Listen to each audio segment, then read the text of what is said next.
Habari, shabiki na mpenzi wa klabu ya soka ya Geita Gold. Timu ya Geita Gold tumerejea nyumbani toka baada ya mechi yetu kumalizika dhidi ya Polisi Tanzania. Timu imerejea nyumbani na inaendelea na maandalizi chini ya mwalimu Mohamed Muya kuhakikisha kwamba wanarekebisha sehemu ambayo ilionekana ina shida kuelekea baada ya matokeo yale kutokuwa mazuri dhidi ya Polisi Tanzania.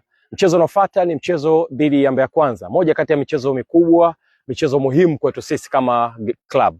Tunaamini utakuwa ni mchezo bora sana.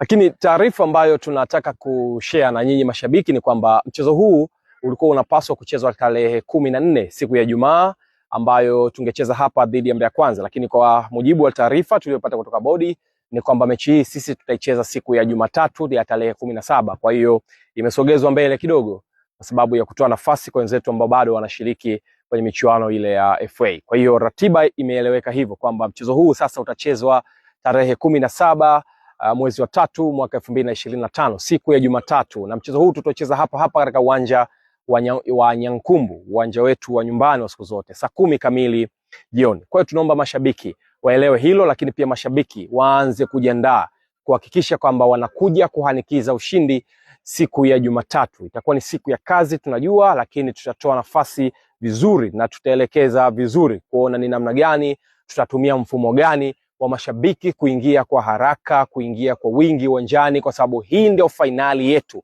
dhidi ya Mbeya Kwanza. Hatuna mchezo mwingine ambao tunaweza kushinda kwa nguvu, kwa kasi na kwa hali yoyote ile kama sio huu mchezo wa Mbeya Kwanza. Kwa hiyo niwaombe sana mashabiki na wapenzi wote wa klabu ya soka Geita Gold kwamba tukutane tarehe 17 mwezi wa 3 mwaka 2025 siku ya Jumatatu hapa Nyankumbu saa 10 kamili jioni.